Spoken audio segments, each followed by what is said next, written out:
majelis manasik untuk sama-sama mempersiapkan zahir dan batin menuju rumah Allah. Satu harapan doa kita kepada Allah, mudah-mudahan perjalanan umrah kita senantiasa dalam lindungan Allah.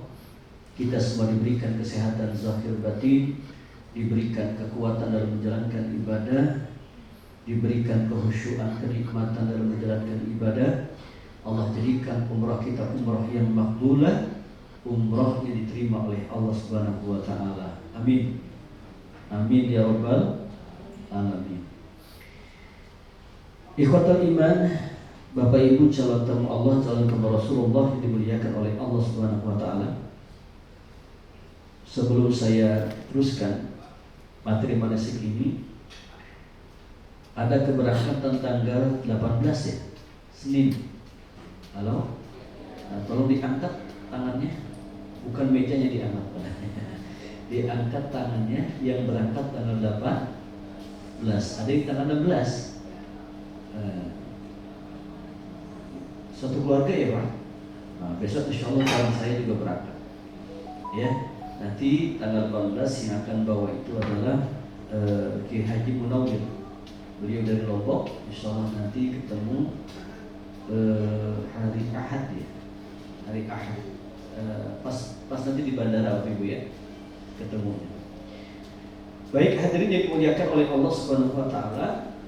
Alhamdulillah kita sudah memasuki berapa Ramadan sekarang ini? Halo? 4 Ramadan. Kira-kira Idul Fitri berapa hari lagi? Udah mikirin lebaran aja ya, baru puasa.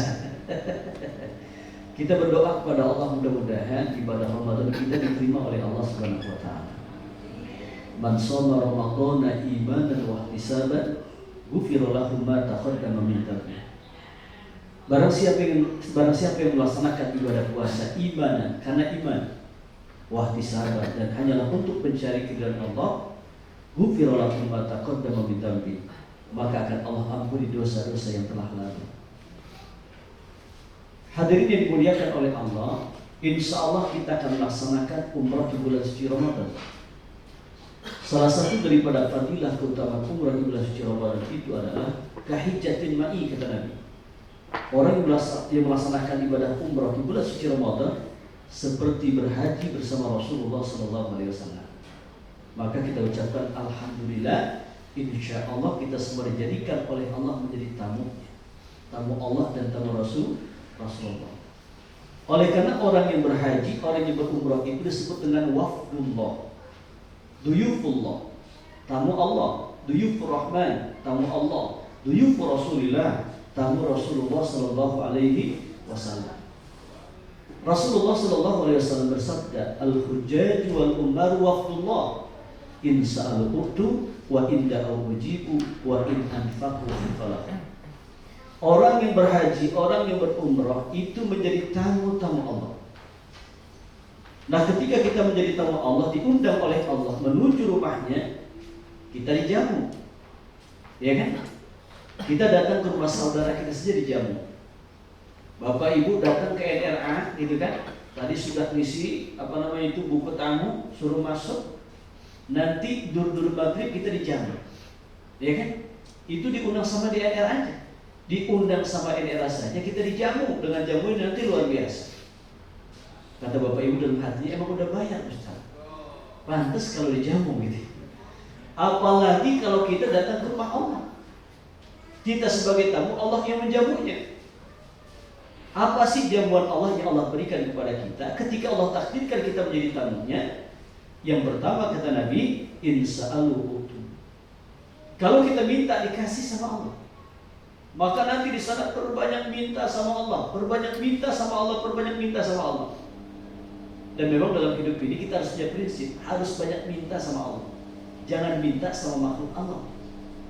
Jangan minta sama manusia. Ketika kita sering minta sama Allah, maka semakin mulia kita di hadapan Allah dan semakin mulia di hadapan makhluk Allah. Tapi kalau saja kita minta kepada makhluk Allah, kita minta kepada manusia, semakin hina kita di hadapan Allah dan semakin hina kita di hadapan makhluk Allah.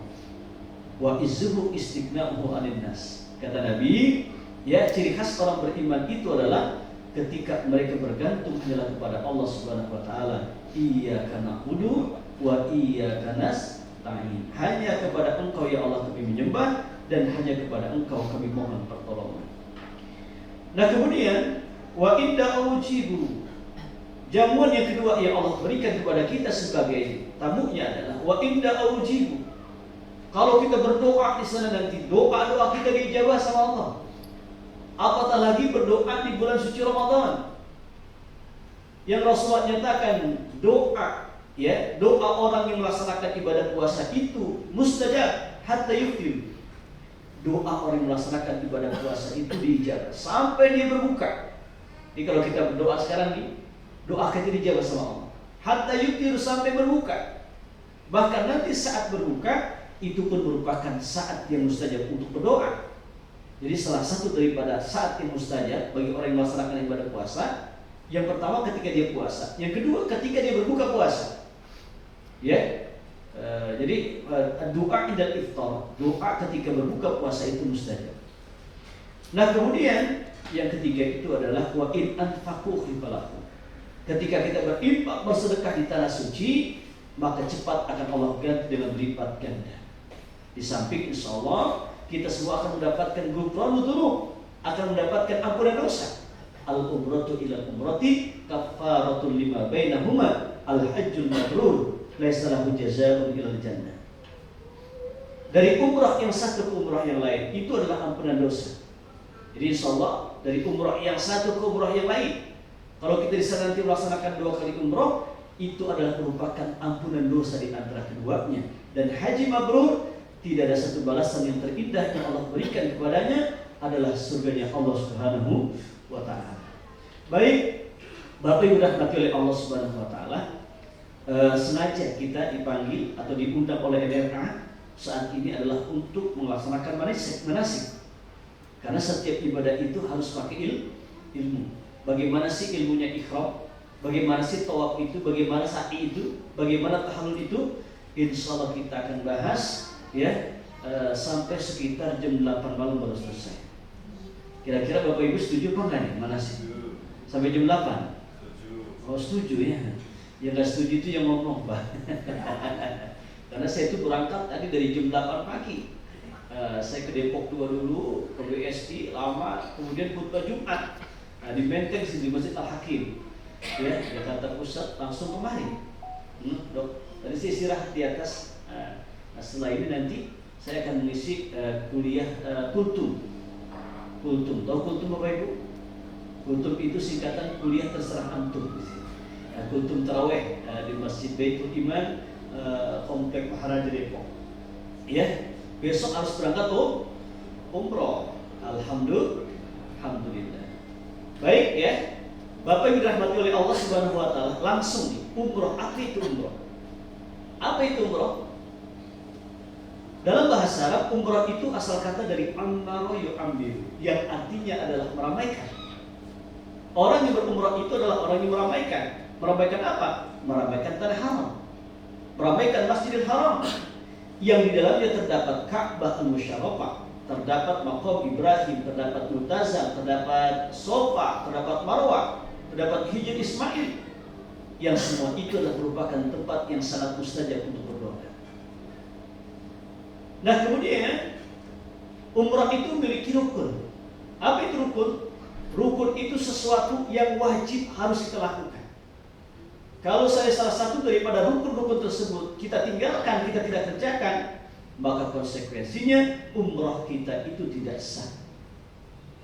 Apa itu rukun umrah? Yang pertama adalah ihram, yang kedua adalah tawaf, yang ketiga adalah sa'i, yang keempat adalah tahallul, yang kelima adalah tertib. Yang pertama Bapak Ibu, halo, jangan pada bengong nih. Nah, kayaknya wajah-wajah ngantuk juga ya. Apalagi besok Pak kita puasa itu kan nambah ya, nambah 4 jam. Ya kan, nambah 4 jam itu, karena mundur kita dari Jakarta ke Jeddah, dari Jakarta ke Madinah ya. Itu kan perjalanan sekitar 9 jam lebih. Nah, kemudian Indonesia itu lebih cepat 4 jam. Ya, Arab Saudi itu lebih lambat 4 jam. Maka puasa kita besok kalau mundur 4 jam. Alhamdulillah. Kalau nawaitu kita ikhlas karena Allah, sesuatu yang berat menjadi ringan. Sesuatu yang jauh akan menjadi dekat, ya. Baik, ya. Sampai di mana tadi? Halo? Oh, sampai jam 8 ya kan? Ya Allah, emang capek, lemes ya Pak. Yang pertama, rukun umrah itu yang pertama adalah ihram. Apa itu ihram? Ihram itu besar kaitannya dengan niat. Niat itu adalah fondasi awal untuk membangun sebuah ibadah. Diterima atau tidak, berkualitas atau tidak ritual ibadah yang kita lakukan, itu bergantung dengan niatnya. Maka sebelum kita melangkahkan kaki ini ke tanah suci, satu hal yang mesti kita tanamkan pada diri kita adalah, yuk sama-sama kita ikhlaskan niat semata-mata hanyalah untuk mencari keridhaan Allah. Jadi ibadah kita itu bukan karena apa dan siapa, tapi ibadah yang kita lakukan hanyalah untuk mencari keridhaan Allah. Karena ibadah yang diterima oleh Allah itu adalah ibadah yang ikhlas. Kira-kira Bapak Ibu melaksanakan saum puasa hari ini ikhlas apa enggak? Jawab yang kompak, ikhlas apa enggak? Para ulama mengajarkan ciri orang ikhlas itu nggak bicara kalau dia ikhlas. Jawabannya insya. Sudah kelihatan ini wajah-wajah orang ikhlas, ya, wajah-wajah penghuni surga insya Allah. Dan wajah-wajah orang yang banyak masalahnya. Ya. Memang hidup ini masalah, hidup ini ujian. Ya, dunia darul imtihan kita tadi. Dunia itu adalah tempatnya ujian. Dan ketika kita diuji, itu adalah merupakan tanda cinta Allah kepada seorang hamba. Idza ahballahu 'abdan ibtalahu liyasma'a tadarru'a. Apabila Allah mencintai seorang hamba, maka hamba itu diuji oleh Allah, sehingga Allah ingin melihat bagaimana rintihan hamba itu di tengah malam. Insya Allah. Jadi niat itu merupakan fondasi awal untuk membangun sebuah ibadah. Kata Nabi, kam min a'malid dunya asbahat min a'malil akhirah bi husni niyat. Wa kam min a'malil akhirah asbahat min a'malid dunya bi husni niyat. Berapa banyak amalan-amalan dunia itu menjadi amalan akhirat.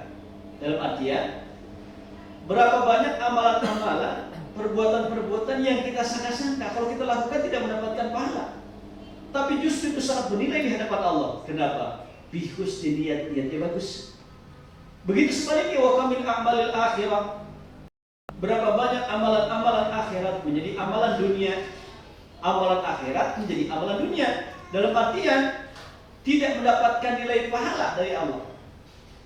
Sholat itu kan amalan akhirat, umrah itu amalan akhirat, haji itu amalan akhirat, saum puasa amalan akhirat, baca Quran amalan akhirat. Itu menjadi amalan dunia. Dalam artian sia-sia, nggak dapat pahala. Kenapa? Bisuin niatnya jelek, bukan karena Allah. Maka ya, sekali lagi mari sama-sama kita tajdid dunia, kita perbaharui niat kita, kepergian kita, keberangkatan kita untuk melaksanakan ibadah umrah. Niatnya adalah karena Allah Subhanahu wa ta'ala. Walillahi 'alan nasi hijjul baiti man istata'a ilaihi sabila. Nah, kemudian ketika kita berihram, coba Bapak Ibu, pakaian ihram itu warnanya apa? Putih. Kenapa putih? Kenapa putih? Kata Nabi, atharu atyab, lebih bersih, lebih suci. Dan salah satu daripada warna yang disukai oleh Rasul itu adalah warna putih. Ya, warna yang disukai oleh Rasul itu ada warna putih, warna hitam, warna merah, warna hijau. Ibu-ibu sudah punya belum baju warna putih? Warna merah? Punya belum? Sudah punya? Warna hijau? Warna hitam? Punya semua ya? Nah, kalau kita pakai baju dengan warna tersebut, niatkan, saya mempergunakan baju dengan warna yang disukai oleh Rasulullah. Insya Allah akan bernilai pahala di hadapan Allah. Jadi kita mencintai sesuatu yang dicintai oleh Rasulullah. Nah, ketika kita berihram itu pakai pakaian putih, percis kain kapan yang kita gunakan. Kalau kita meninggal dunia kan, yang pertama kita akan dimandikan. Setelah dimandikan, dikapani, dibungkus dengan kain kapan, dibungkus dengan kain putih, percis kain ihram yang kita kenakan. Ini menunjukkan betapa hamba Allah yang berihram itu harus senantiasa ingat dengan kematian. Ketika kita sebagai hamba Allah ingat dengan kematian, ini adalah merupakan bukti tanda ciri hamba Allah yang cerdas. Aqyasu bin ummati aktsaruhum dzikrul maut wa asyaddu istidadan. Yang paling pandai, yang paling cerdas di antara umatku adalah mereka yang paling banyak mengingat mati dan mempersiapkan hidup setelah mati. Maka ada sebuah ungkapan, hidup itu bukan untuk hidup, namun hidup untuk yang maha hidup. Hidup itu bukan untuk mati, namun mati untuk hidup. Jangan cari mati, jangan takut mati, jangan lupakan mati. Orang beriman itu akan merindukan kematian. Kenapa? Karena mati adalah proses perjumpaan kita kepada Allah Subhanahu wa Ta'ala. Mudah-mudahan kita semua diberikan oleh Allah panjang umur, sehat walafiat dalam taat kepada Allah. Allah wafatkan kita husnul khatimah. Amin ya rabbal alamin. Rukun umrah yang kedua apa? Halo? Tawaf. Apa itu tawaf? Tawaf itu mengelilingi Ka'bah sebanyak 7 kali putaran. Ka'bah itu simbol ketuhanan. Sementara ketika kita bertawaf, itu adalah merupakan simbol aktivitas manusia. Ini menunjukkan betapa sekecil apapun aktivitas, lakon, perbuatan, pekerjaan yang kita lakukan di dunia ini tidak lepas dari perhatian Allah. Allah melihat kita, Allah menatap kita, Allah memperhatikan kita. Ketika kita sebagai hamba Allah sadar ibadah itu dalam tatapan Allah. Kita sadar lagi sholat ditatap oleh Allah, sadar lagi umrah ditatap sama Allah. Kalau kita sadar dalam melakukan amal soleh dalam tatapan Allah, insya Allah kita akan menampilkan ibadah yang terbaik hanyalah untuk Allah. Itulah makna sebuah doa yang sering kita baca, Allahumma a'inni ala dzikrika wa syukrika wa husni ibadatik. Ya Allah, tolonglah hamba untuk senantiasa mengingatmu, mensyukuri akan nikmatmu, menampilkan ibadah yang terbaik hanyalah untukmu.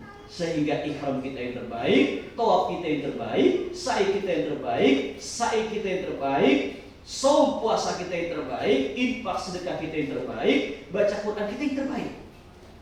Jadi kita ingin ibadah kita yang terbaik. Jadi bukan sekedar menggugurkan kewajiban, tapi kita melakukan ibadah dengan yang terbaik, insya Allah. Nah kemudian lebih dirahmati oleh Allah Subhanahu wa Ta'ala, ya, ketika kita melaksanakan tawaf 7 kali putaran, itu arah putarannya ke kiri atau ke kanan? Halo? Ke kanan atau ke kiri? Berlawanan dengan arah jarum jam, ke kiri. Nah, saya tanya, ketika kita mengencangkan baut, itu ke kiri atau ke kanan? Melepaskannya ke kiri. Maka orang yang bertawaf itu adalah mereka yang seakan melepaskan ikatan-ikatan dunia, pangkat, jabatan, status sosial, harta, kekayaan yang kita miliki. Jangan, kita tidak bawa. Yang kita bawa itu hanya bekal takwa kita kepada Allah. Itulah sebaik-baik perbekalan untuk menuju alam akhirat. Wa tazawwadu fa inna khairaz zadi taqwa. Silakan kau bawa perbekalanmu, dan sebaik perbekalan itu adalah takwa kita kepada Allah. Nah kemudian ketika kita bertawaf itu seakan kita bersatu padu dengan alam semesta ini bertawaf. Karena sungguh alam semesta ini bertawaf. Bulan mengelilingi bumi, bumi mengelilingi matahari, matahari mengelilingi pusat galaksi. Maka ketika kita bertawaf, mintalah, mohonlah kepada Allah, ya Rabb, satukan jasad ini, ruh ini bersama alam semesta ini untuk mengagungkan asma-Mu lewat zikir dan doa yang kami baca ketika tawaf. Dan ketika kita bertawaf, seakan kita dengan para malaikat bertawaf. Oleh karena malaikat itu bertawaf mengelilingi arsy-Nya Allah. Wa taral malaikata hafina min hawlil arsy yusabbihuna bihamdi rabbihim.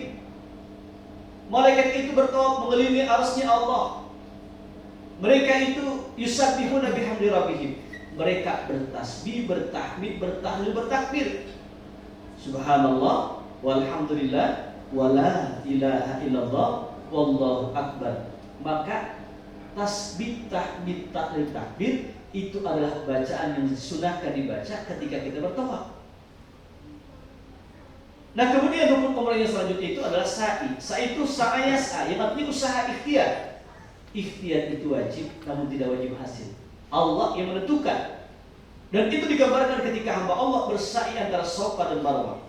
Safa itu artinya kesucian, Marwah itu artinya adalah tujuan. Berarti salah satu tujuan hidup ini adalah untuk mencari kesucian diri. Kenapa? Oleh karena kita akan berjumpa dan bertemu dengan Zat yang Maha Suci, itu Allah Jalla Jalaluhu. Naik kita ke Bukit Safa, kita turun ke Marwah. Naik turun antara Safa dan Marwah itu merupakan satu gambaran dalam hidup.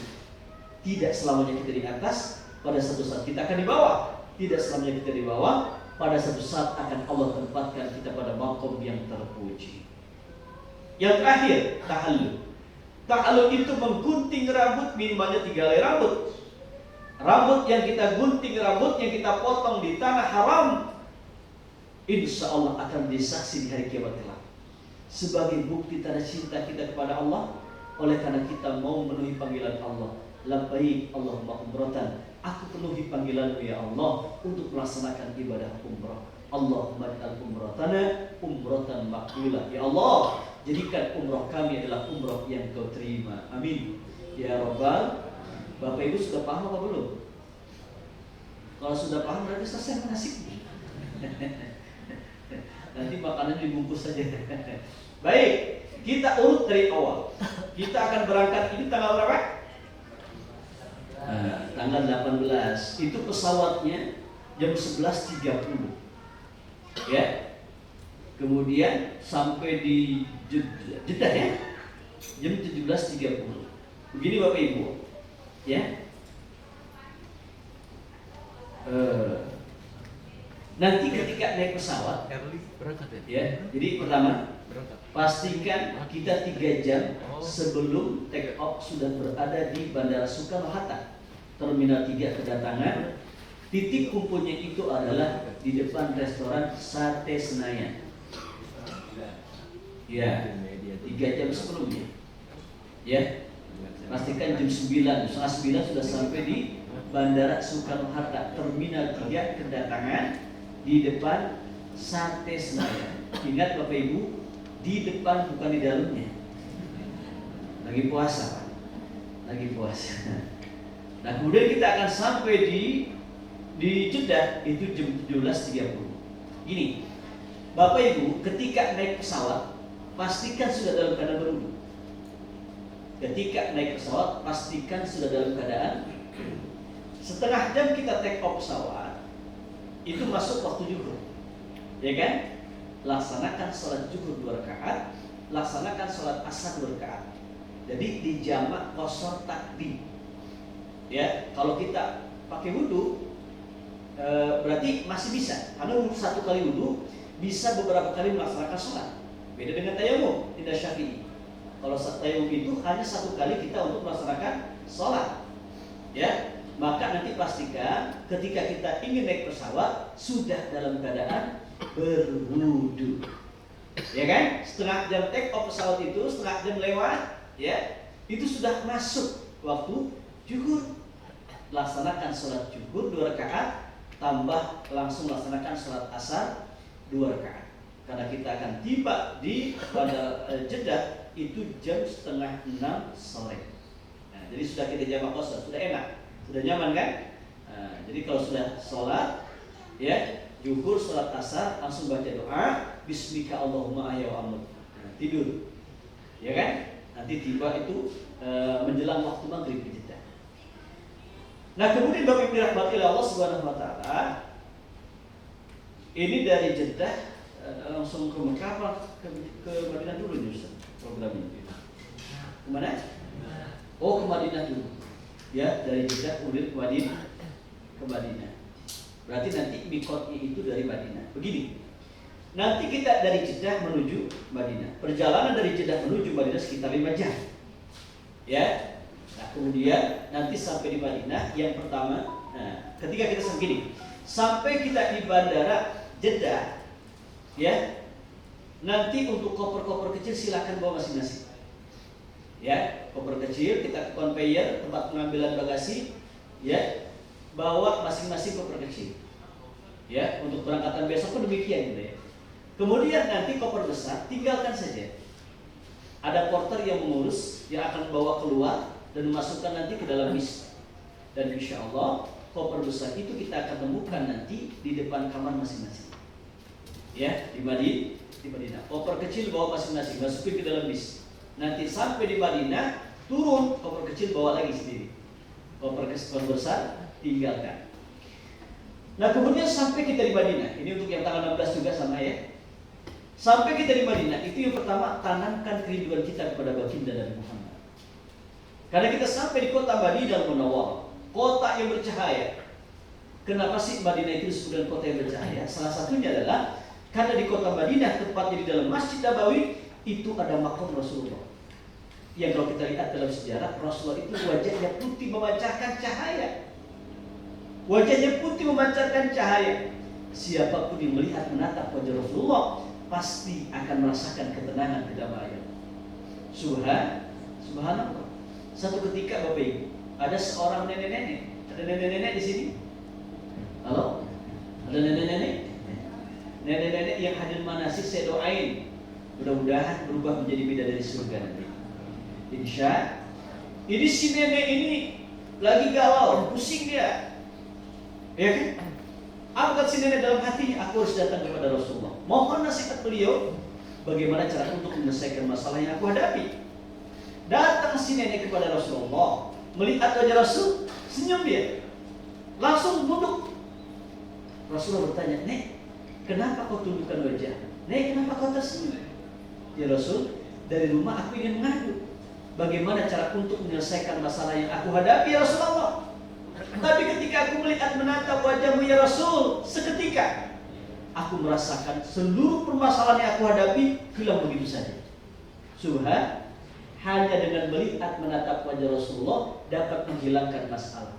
Yang jadi pertanyaan buat kita adalah, kira-kira bagaimana orang melihat menatap wajah kita? Jangan-jangan tambah masalah. Itu Rasulullah. Mar'a wajhaka ya Sa'd ya karimal walidaini auduka safil mubarak wirduna yauman nusuri. Allah ya Nabi salam ya Rasul salam ya Habib salam salawatullah Allahumma salli ala sayyidina Muhammad. Biasakan kalau dengar nama Nabi Muhammad itu kita bersalawat kepada beliau. Jangan sampai kita termasuk orang-orang yang rugi dan celaka. Pernah pada suatu ketika Rasulullah itu naik anak tangga mimbar yang pertama, beliau berkata amin. Rasulullah naik anak tangga mimbar yang kedua, beliau berkata amin. Rasulullah naik anak tangga mimbar yang ketiga, beliau berkata amin. Amin ya. Ini bukan musim kampanye nih Bu. Nah, udah selesai pemilunya gitu kan. Tinggal pengumuman siapa yang menang, wallahu a'lam bishawab. Tapi kayaknya sudah kelihatan itu yang menang. Karena gambarnya sudah dicetak.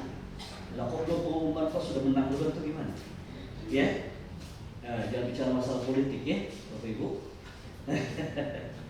Nah kemudian turun dari mimbar, sahabat bertanya, ya Rasul, kenapa kau mengucapkan amin sebanyak 3 kali? Wahai sahabat, ketahuilah, ketika aku naik anak tangga mimbar yang pertama, aku mendengarkan doa dari malaikat Jibril. Kemudian aku aminkan. Aku mendengar ucapan malaikat Jibril, aku aminkan. Apa kata malaikat Jibril? Celaka bagi orang yang bertemu dengan bulan suci Ramadan, tapi tidak Allah ampuni dosa-dosa mereka. Kata Rasulullah, amin. Maka di bulan suci Ramadan perbanyak membaca kalimat istighfar supaya kita mendapatkan ampunan Allah. Nah kemudian ketika aku naik anak tangga mimbar yang kedua, aku mendengarkan doa dari malaikat Jibril. Celaka kata malaikat Jibril, bagi seorang anak yang hidup bersama kedua orang tuanya telah tua renta, akan tetapi anak itu tidak bisa mengantarkan kedua orang tuanya masuk ke dalam surganya Allah. Kata Rasulullah, amin. Yang ketiga, ketika aku naik anak tangga mimbar yang ketiga, aku mendengarkan doa dari malaikat Jibril. Celaka, rugi kata malaikat Jibril, bagi umat wahai Muhammad, ketika namamu disebut tapi mereka tidak mengucapkan salawat dan salam kepada engkau. Kata Rasulullah, amin. Ya, maka biasakan ketika kita mendengar nama Rasul disebut, kita bersalawat kepada baginda Nabi Muhammad sallallahu alaihi wasallam. Mudah-mudahan kita semua mendapatkan syafaatnya, dan Allah masukkan kita semua ke dalam surganya bersama baginda Nabi Muhammad sallallahu alaihi wasallam. Amin ya rabbal. Maka nanti ya di Madinah itu perbanyak salawat kepada baginda Nabi Muhammad. Tidak ada satu zikir yang terindah, yang teristimewa ketika kita berada di kota Madinah kecuali salawat kepada baginda Nabi Muhammad. Ya, di mobil kita bersalawat, kemudian dari hotel menuju masjid salawat. Allahumma salli ala sayyidina Muhammad, Allahumma salli ala sayyidina Muhammad, Allahumma salli ala sayyidina Muhammad, Allahumma salli ala sayyidina Muhammad, Allahumma salli ala sayyidina Muhammad. Berbanyak begitu. Nah, kemudian nanti di Madinah itu kita akan ziarah. Yang pertama ziarah dalam. Ziarah dalam itu yang pertama adalah ziarah raudhah. Ma baina baiti wa mimbari raudhah min riyadil jannah. Antara rumahku dan mimbarku itu adalah merupakan taman dari taman surga Allah. Jadi raudhah itu tempat yang sangat mustajab, Bapak Ibu. Nanti ketika kita di raudhah, ya, curhatlah kepada Allah. Sampaikan isi hati kita kepada Allah. Sampaikan apa yang menjadi hajat dan keinginan kita kepada Allah. Allah malu untuk tidak mengijabah doa seorang hamba ketika mereka merintih mengangkat kedua tangannya di raudhah. Maka perbanyak doa di sini. Itu tempat yang sangat mustajab untuk berdoa. Dan untuk mendapatkan untuk supaya kita masuk ke raudhah itu harus mendapatkan tasrih. Tasrih itu surat izin. Nanti akan diurus oleh petugas kita yang ada di Madinah. Kapan, jam berapa kita masuk ke raudhah, nanti kita akan informasikan di WA grup. Ya, sudah masuk WA grupnya? Belum, biasanya besok ya. Nah, biasanya besok ini di bandara sudah masuk itu grup WA atau nanti malam. Ya, tolong yang belum masuk WA grup untuk yang keberangkatan besoknya Bapak ya. Nah, tolong konfirmasi ke panitia. Ya. Nah, nanti kita akan masukkan ke WA grup karena penting untuk informasi pergerakan perjalanan umroh kita. Nah, kemudian nanti kita akan berziarah ke makam Rasulullah. Sampaikan salam kepada beliau. Assalamualaikum ya Rasulullah. Assalamualaikum ya Habiballah. Assalamualaikum ya Nabi Allah. Sampaikan salam kepada Sayyidina Abu Bakar Siddiq, Sayyidina Umar bin Khattab. Nah, kemudian nanti kita akan keluar dari Masjid Nabawi, insya Allah nanti kita akan ziarah ke Baqi, pemakaman Baqi Al-Gharqad. Ya, Baqi Al-Gharqad itu adalah pemakaman atau tanah yang nanti pertama dibangkitkan oleh Allah di hari kiamat. Jadi tanah yang pertama dibangkitkan oleh Allah pada hari kiamat itu adalah tanah Baqi, Jannatul Baqi. Di situ ada Sayyidina Utsman bin Affan. Kemudian istri Rasulullah banyak dimakamkan di situ, sekitar 10.000 sahabat dimakamkan di pemakaman Baqi. Nah, kemudian kita akan ziarah luar ya, ziarah luar kota Madinah. Nanti kita akan ke Masjid Quba Bapak Ibu. City Tour kota Madinah, kita akan ke Masjid Quba. Tolong ketika kita ingin ziarah ke Masjid Quba, dari hotel itu sudah dalam keadaan berwudu. Kenapa? Kata Nabi, "Man tatahhara fi baiti, tsumma ata Masjid Quba, fasalla fi salatan kana lahu ka ajri umratin." Barang siapa yang bersuci dari rumahnya, berwudu dari hotelnya, mendatangi Masjid Quba, kemudian melaksanakan salat di dalamnya, maka dia akan mendapatkan pahala 1 kali umrah. Subhanallah. Jadi belum umrah sudah dapat pahala umrah. Ya. Nah, kemudian kita akan ke pasar kurma, ke kebun kurma, ya. Kemudian kita akan ke Jabal Rahmah, Jabal Uhud. Kita akan melewati Masjid Qiblatain, kita akan melewati Al-Khandaq, ya, Masjid Sab'ah, dan insya Allah nanti kita akan kembali ke hotel kita untuk melaksanakan sholat syukur. Nah, kemudian Bapak Ibu rahmatullahi Allah, nanti kita akan bertolak dari Madinah menuju Mekah. Nah, tanggal berapa itu silahkan dilihat Bapak Ibu. Ya, kita akan bertolak dari Madinah menuju Mekah. Pergerakan kita dari Madinah menuju Mekah itu jam 8 pagi. Ya, 8 pagi. Nah, nanti gini, sholat subuh itu kan di sana jam setengah 6 Bapak Ibu. Sholat subuh sekitar setengah 6. Ini kabar gembira bagi yang suka kesiangan sholat subuhnya di Indonesia gitu ya. Nah, biasanya kan kita di sini setengah 5, di sana setengah 6. Emang biasanya setengah 6 terus Ustaz gitu. Ya, nanti selesai kita melaksanakan sholat subuh, kita langsung ke hotel, kita mandi ihram. Mandi sunnah ihram. Atau mungkin kita mandinya sebelum subuh nggak apa-apa, mandi sunnah ihram. Ya, ketika kita ingin berangkat meninggalkan dari Madinah menuju Mekah. Nanti kita pakai pakaian ihram. Ya. Bisa mandi sunnah ihramnya sebelum subuh, pakai pakaian ihramnya itu pulang sholat subuh gitu ya. Atau mandi sunnah ihram sebelum subuh, langsung pakai pakaian ihramnya untuk melaksanakan sholat subuh. Biar lama-lama pakaian ihramnya itu. Rasulullah itu senang berpakaian ihram. Ada ulama itu, Dr. Muslim Abdul Aziz. Beliau itu dosen senior itu. Beliau itu kalau haji itu pakai ihram aja. Padahal bukan dokter ihram. Oke, pakai ihram terus, saya senang pakai ini. Ingat mati kan juga. Ya kalau bisa nanti sebelum subuh mandi sunnah ihram pakai pakaian ihramnya. Pakai pakaian ihram itu untuk melaksanakan sholat subuh. Ya. Nah kemudian nanti jam 8 ya, kita sudah pakai pakaian ihram. Ketika kita sudah pakai pakaian ihram, ada kesunahan yang kita lakukan. Pakai wangi-wangian, itu sunnah. Gunting kuku, rapikan kuku itu. Kemudian bersihkan bulu-buluan. Ya, pakai wangi-wangian. Itu adalah sunnah. Sunnah sebelum niat ihram. Tapi setelah ihram itu menjadi larangan ihram, gitu ya. Tapi sebelum ihram, sebelum niat itu sunnah. Sesudah niat nggak boleh. Nah kemudian kita sudah pakai pakaian ihram, ya. Cuma kalau sebelum niat itu pakai pakaian ihram itu sunnah itu di anggota badan.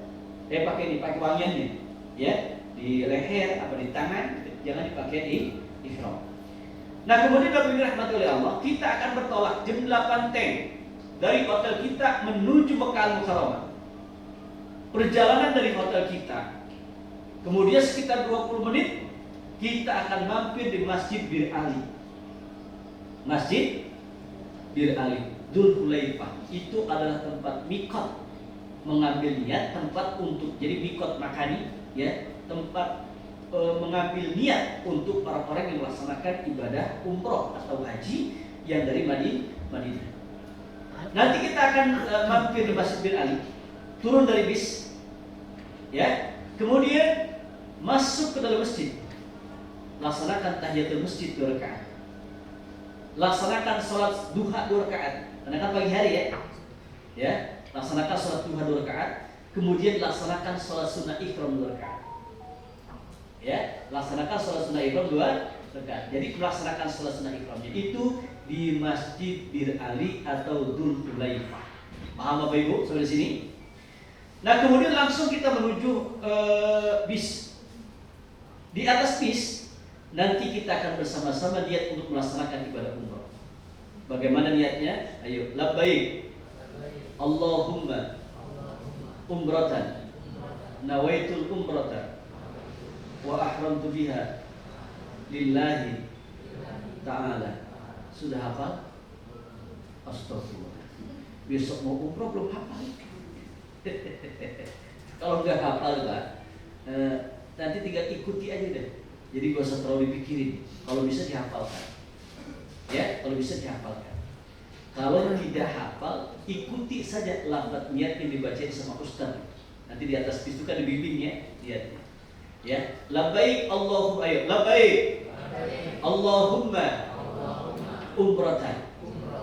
Nah, ketika kita sudah niat umroh, ya, itu berlaku larangan ihram. Apa itu larangan ihram?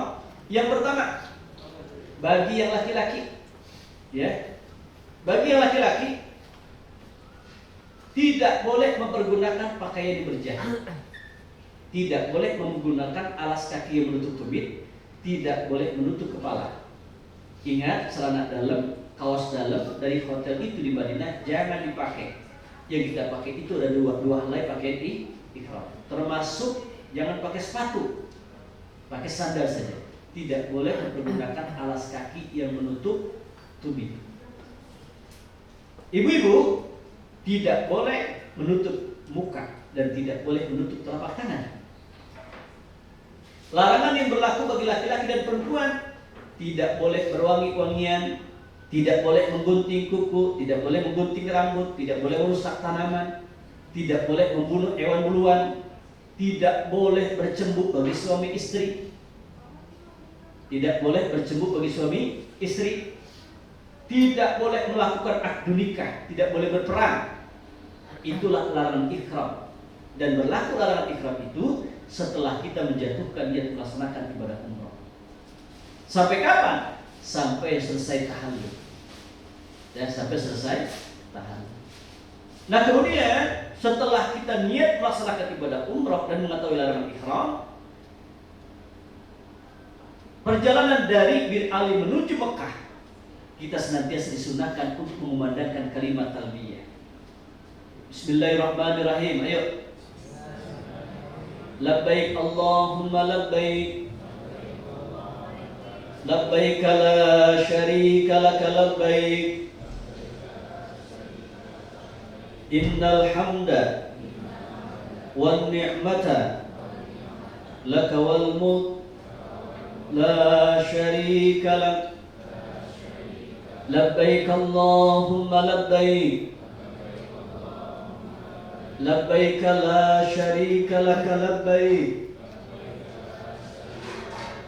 Innal hamda wan ni'mata laka wal mulk la syarika lak. Perbanyak membaca kalimat talbiyah itu Bapak Ibu. Ibu-ibu sunnah untuk direndahkan suaranya, bapak-bapak sunnah untuk diangkat suara. Sampai kita di Mekah, perjalanan dari Bir Ali menuju Mekah, dari Madinah menuju Mekah sekitar 4 sampai 5 jam. Maka nanti insya Allah kita akan melaksanakan sholat zuhur. Kalau kita berangkat jam 8, 9, 10, 11, 12, 1. Ya, nanti insya Allah kita akan melaksanakan sholat zuhur. Seusai melaksanakan sholat zuhur, kita akan sama-sama melaksanakan rukun umrah yang kedua adalah tawaf. Nanti kita akan tunggu info dari kita akan tunggu info dari ustadz kita, ya. Jam berapa kita akan kumpul di lobi? Ya, nanti kita akan kumpul di lobi hotel. Hotel kita itu adalah Hilton Convention. Ini hotelnya agak lumayan dekat ya, Bu. Ya, agak naik ke atas ini, di Jabal Umar. Alhamdulillah, ya. Nah, kemudian nanti kita akan mendapatkan handset, alat pendengar untuk tawaf sa'i. Ya, ingat handset yang diberikan oleh NRA itu statusnya adalah hak guna pakai, bukan hak milik Bapak Ibu. Jangan dibawa pulang jadi kantongin, gitu ya. Nanti setelah tahallul wajib dikumpulkan, jangan sampai hilang. Kalau hilang itu kesian ustadz itu. Ya, itu bisa gaji bisa dipotong 1 juta. Karena menghilangkan headset itu, karena harganya sekitar 1 jutaan lebih. Ya. Nah, kemudian lobi dirahmati oleh Allah, nanti kita sudah kumpul di lobi hotel, sudah dalam keadaan berwudu. Pastikan ketika kita ingin menuju Masjidil Haram sudah dalam keadaan berwudu. Nah, coba kita akan melaksanakan daripada rukun umrah yang kedua adalah tawaf. Lihat syarat sah tawaf. Yang pertama, suci dari hadas, harus punya wudu. Jadi tawaf itu seperti salat Bapak Ibu. Salat itu pakai wudu, kemudian tawaf juga harus pakai wudu. Yang kedua, menutup aurat 7 kali putaran. Mulai dari rukun Hajar Aswad, Ka'bah di sebelah kiri, kemudian di dalam Masjidil Haram, kemudian berturut-turut. Ini adalah syarat sah tawaf. Nah, kemudian ya,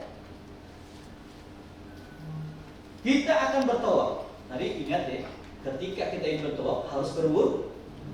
Jangan sampai batal. Kalau batal wudu ketika tawaf berarti ya harus wudu. Ya. Nah, kemudian kita akan bertawaf mengelilingi Ka'bah sebanyak 7 kali putaran. Ka'bah bangunan berbentuk kubus, memiliki 4 sudut. Sudut dalam bahasa Arab itu artinya adalah rukun.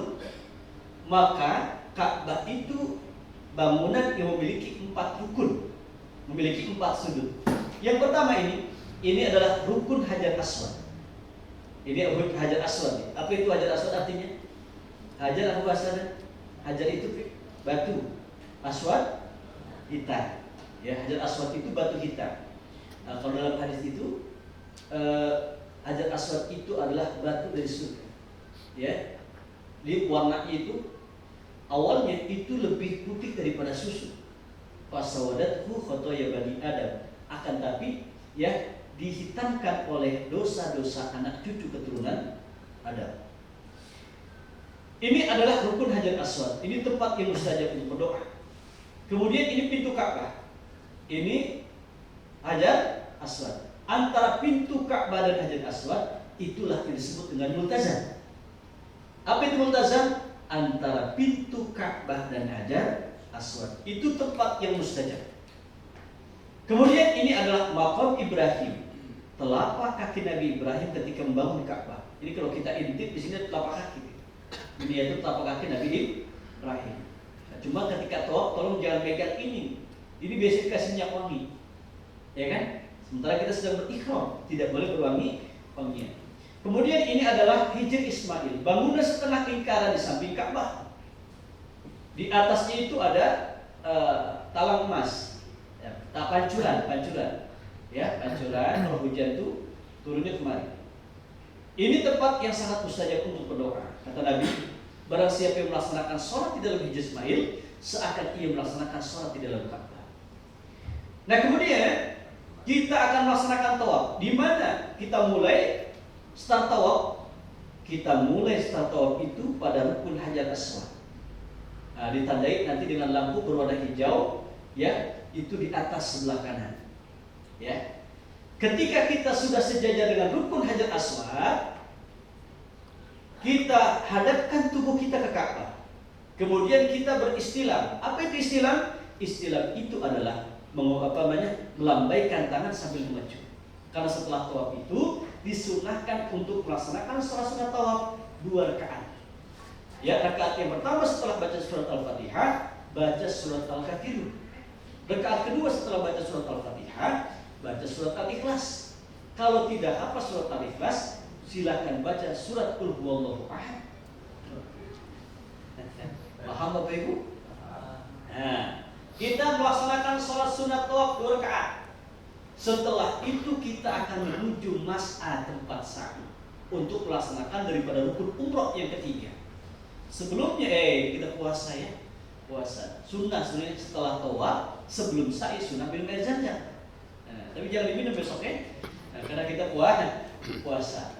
Jadi tidak boleh takdimul sunnah al-wajib. Tidak boleh mendahulukan sunnah di atas yang wajib, ya kan? Puasa itu wajib, minum air zam-zam sunnah, tidak boleh sunnah itu menggugurkan kewajiban. Itu maksudnya. Ya? Nah kemudian Bapak Ibu rahmatullahi Allah, setelah itu kita akan melaksanakan daripada rukun umrah yang selanjutnya adalah sa'i. Ya, nah, sa'i berjalan dari Sofa ke Marwah sebanyak 7 kali putaran. Mulai dari Bukit Sofa berakhir di Marwah. Ini Sofa, ini Marwah. Ya. Nah, syarat sah sa'i yang pertama dilakukan setelah tawaf. Jangan tawaf dulu baru sa'i. Jangan sa'i dulu baru tawaf. Jadi tawaf kemudian sa'i. Kemudian di tempat saya atau di Mas'ah. Nah, kemudian sebanyak 7 kali dimulai dari Sofa diakhiri dengan di Marwah. Nah, kemudian Bapak Ibu rahmatullah Allah, nanti kita akan naik ke Bukit Sofa. Setelah kita naik ke Bukit Sofa, hadapkan tubuh kita ke Ka'bah. Ingat, Sofa itu tempat yang mustajab untuk berdoa. Kita akan berdoa di atas Bukit Sofa, ya. Kemudian setelah itu kita akan turun menuju Marwah. Antara Sofa dan Marwah itu jaraknya sekitar 400 meter. Ya, hitungannya antara Sofa dan Marwah itu 1 kali hitungan. Marwah Sofa 2 kali hitungan. Jadi 1, bukan. Nah, kebanyakan kalau gitu. Jadi 14 kali. 1, 2, 3, 4, 5, 6, 7. Berawal Sofa, berakhir di Marwah. Ya, sekitar 2,8 kilo ya kita berjalan antara Sofa dan Marwah. Nah, kemudian antara Sofa dan Marwah kita akan melewati lampu berwarna hijau. Plafon di atas itu lampu berwarna hijau. Ketika kita melewati lampu berwarna hijau, yang laki-laki disunahkan untuk berlari-lari kecil sambil membaca doa. Ya, coba ikuti. Rabbighfir warham wa'fu wa taqarram wa tajawaz amma ta'lam innaka ta'lam ma la na'lam innaka Antallah al-a'azzul akram. Nah, nanti kita akan mendekati bukit Marwah. Baca inna safa, ayo. Wal marwata min sya'airillah. Faman hajjal baita aw itamara fala junaha alaihi ayyatawafa bihima wa man tatawwa'a khairan fa innallaha syakirun alim. Sudah hafal?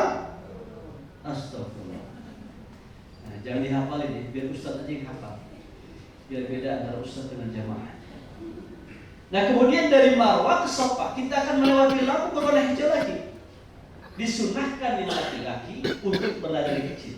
Bapak-bapak, ibu-ibu, sama-sama kita baca doa. Rabbighfir warham wa'fu wa takarram wa tajawaz amma ta'lam innaka ta'lam ma la na'lam innaka antallah al-a'azzul akram. Sampai kita ke bukit Safa, ya. Jadi berawal di Safa, berakhir di Marwah. Itu kalau waktu normal bukan Ramadan, itu ditempuh sekitar 45 menit. Ya. Nah, kemudian setelah itu kita akan melaksanakan daripada rukun umrah yang terakhir adalah tahallul. Tahallul itu menggunting rambut minimalnya 3 helai rambut. Sunnahnya bagi laki-laki dicukur habis, dibotak, itu sunnah. Ya, nah Rasulullah itu berdoa, Allahumma ighfir lil muhallikin, Allahumma ighfir lil muhallikin, Allahumma ighfir lil muhallikin. Ya Allah, ampuni dosa-dosa orang yang mencukur habis rambutnya ketika tahallul. Ya Allah, ampuni dosa-dosa orang yang mencukur habis rambut kepalanya ketika tahallul. Itu sampai diulang 3 kali. Sahabat bertanya, wal muqassirin ya Rasul, untuk orang yang memendekkan rambutnya bagaimana ya Rasul? Wal muqassirin, dan untuk orang-orang yang memendekkan rambut. Maka kalau bisa nanti ya bapak-bapak dicukur habis, dibotak 10 real. 10 real ya. Nah, kemudian setelah tahallul berarti selesai kita melaksanakan ibadah umroh. Alhamdulillah. Tinggal nanti kita melaksanakan umroh yang kedua setelah kita city tour kota Mekah. Seluruh jamaah yang ingin melaksanakan umroh yang kedua, ya, ketika city tour kota Mekah, dari hotel itu sudah mandi ihram, pakai pakaian ihram. Nanti kita akan berziarah kemana? Ke Jabal Thur. Kita akan ziarah mana? Ke Jabal Rahmah. Kita akan ke Arafah. Kita akan ke Muzdalifah. Kita akan ke Mina. Dan terakhir nanti kita akan ke Masjid Ji'ronah. Masjid Ji'ronah. Di situ kita ambil mikot lagi. Kita sholat tahiyatul masjid lagi. Kita laksanakan sholat sunat ihram di Masjid Ji'ronah. Nanti di atas bis kita bersama-sama menjatuhkan niat melaksanakan ibadah umroh. Ya, umroh lagi yang kedua. Dan umroh yang kedua boleh kita niatkan untuk siapa? Namanya badal umroh. Ya, yang boleh dibadalkan itu adalah mereka yang sudah meninggal dunia, ayah ibu kita yang sudah meninggal dunia, kakek nenek atau suami istri atau kakak adik kita yang sudah meninggal dunia, itu boleh dibadalkan. Ya, atau ada orang yang sakit tapi tidak ada harapan sembuh, sudah lama bertahun-tahun sakit, sudah bed rest, tidak bisa kemana-mana, tidak memungkinkan untuk bisa menuju tanah haram, maka itu pun boleh untuk dibadalkan. Ya, misalkan dari umrah yang pertama kan untuk kita, mikotnya di mana? Di Bil Ali. Umrah yang kedua, mikotnya di Ji'ronah. Nah, itu untuk siapa? Misalkan untuk ayah kita yang sudah meninggal dunia, atau untuk ibu kita yang sudah meninggal dunia. Labbaik Allahumma umratan badalan siapa disebut namanya. Ya kan? Misalkan, oh, saya pengen juga bapak saya dibadalin juga nih. Ya kan? Sementara kan umrah cuma 2 kali. Umrah yang kedua saya buat ibu saya, gitu ya. Bisa nanti itu namanya kasih ke Ustaz. Ustaz, tolong badalin. Ya, bapak saya sudah meninggal dunia, namanya ini bin ini. Kasih namanya ke Ustaz. Tolong badalin Ustaz ya. Cuman ingat Bapak Ibu, syarat dan ketentuan berlaku. Ya. Nah, itu ada biaya di sekitar 400 real, gitu ya. Baik. Kasih aja Ustaznya di atas bis. Nah, kemudian Nabi rahmatullahi Allah Subhanahu wa taala, ya, nanti kita akan melaksanakan tawaf lagi, sa'i lagi, tahallul lagi. Ya, kita melaksanakan umroh 2 kali. Tinggal nanti kewajiban kita adalah kita melaksanakan tawaf qada. Apa itu tawaf qada? Tawaf qada itu adalah tawaf perpisahan. Ketika kita ingin meninggalkan kota Mekah menuju Jeddah. Ya. Baik ya, Bapak Ibu dirahmati oleh Allah. Demikian